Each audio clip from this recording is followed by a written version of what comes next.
Qui a payé l'achat de 44 milliards de dollars pour Twitter? Pas Elon Musk.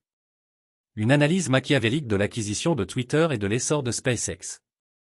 Dans les couloirs labyrinthiques du pouvoir, où les apparences démentent souvent la réalité, l'acquisition de Twitter pour 44 milliards de dollars constitue une étude captivante.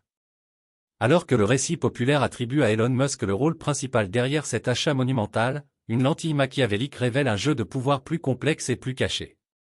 Les véritables financiers, un consortium comprenant BlackRock et plusieurs autres banques, illustrent la ruse stratégique et la manipulation que Machiavel a si astucieusement décrite. Elon Musk, salué comme un visionnaire libertaire et pro-populaire, apparaît comme un instrument soigneusement conçu par ses puissances obscures. Cet essai explore les machinations machiavéliques derrière l'ascendant perçu de Musk et les avancées technologiques énigmatiques de SpaceX, suggérant qu'elles sont orchestrées par le même groupe clandestin que Stephen Greer associé aux technologies secrètes et à l'état super profond. La façade d'Elon Musk. Niccolò Machiavel, dans son œuvre phare, Le Prince, affirme que les dirigeants doivent souvent dissimuler leurs véritables intentions et manipuler les apparences pour maintenir le contrôle et atteindre leurs objectifs. La personnalité publique d'Elon Musk en tant qu'entrepreneur non conformiste et champion des idéaux libertaires correspond parfaitement à ce paradigme.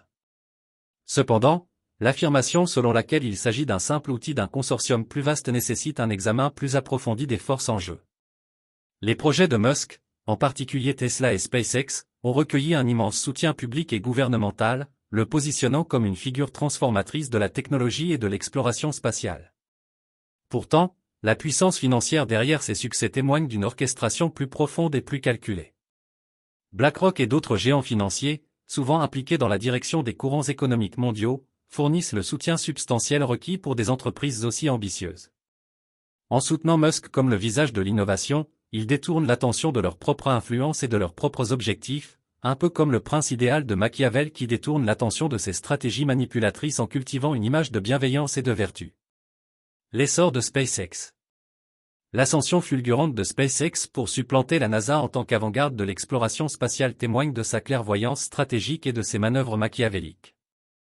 Le développement et le déploiement rapide de la technologie de SpaceX, apparemment le fruit du génie de Musk, soulèvent des questions sur ses véritables origines.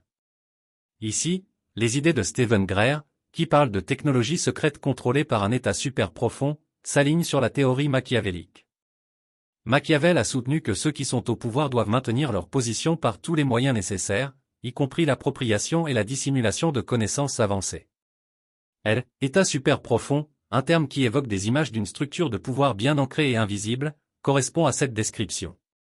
Les avancées technologiques réalisées par SpaceX pourraient bien être le résultat d'avancées classifiées, réutilisées et rebaptisées pour servir les intérêts de ce consortium secret. En canalisant ces technologies via SpaceX, l'état super profond garantit que leur contrôle reste incontesté, tandis que le statut de célébrité de Musk distrait le public et favorise un sentiment de crainte et de dépendance à l'égard de leurs innovations. L'alliance stratégique avec BlackRock et les banques. L'implication de BlackRock et d'autres institutions financières dans l'acquisition de Twitter est un chef-d'œuvre de stratégie machiavélique. Ces entités détiennent un immense pouvoir économique, capable de façonner les marchés et d'influencer les décisions politiques. Leur investissement dans les entreprises de Musk, y compris l'acquisition de Twitter, n'est pas un acte de bienveillance mais une démarche calculée visant à étendre leur influence sur le discours public et le progrès technologique. Machiavel affirmait que des alliances devaient être formées et maintenues pour renforcer le pouvoir et éliminer les rivaux. En s'alignant sur Musk, ces titans de la finance s'assurent un leader dont l'image publique est méticuleusement organisée pour inspirer confiance et admiration. Cette alliance leur permet d'opérer en coulisses, d'orchestrer les événements et de façonner les résultats en leur faveur. L'acquisition de Twitter, plateforme ayant un impact significatif sur la communication mondiale, constitue un atout stratégique dans ce jeu de pouvoir. Le contrôle d'une telle plateforme permet au consortium d'influencer l'opinion publique, de réprimer la dissidence et de promouvoir ses intérêts sous couvert de la rhétorique libertaire de Musk. Conclusion.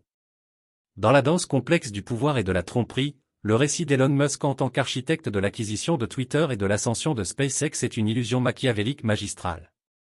Les véritables architectes, un consortium de géants financiers dont BlackRock, manipulent les ficelles depuis l'ombre, utilisant Musk comme marionnette charismatique. En tirant parti de technologies secrètes et d'alliances stratégiques, ils consolident leur contrôle sur des aspects critiques de la technologie et de la communication. Cette analyse, éclairée par les principes machiavéliques, souligne la pertinence durable de ses idées sur la dynamique du pouvoir et l'art de la manipulation. Alors que nous naviguons dans les complexités du monde moderne, il est impératif de reconnaître les mains cachées qui façonnent notre réalité, faisant écho à l'exhortation intemporelle de Machiavel à regarder au-delà des apparences et à comprendre la véritable nature du pouvoir.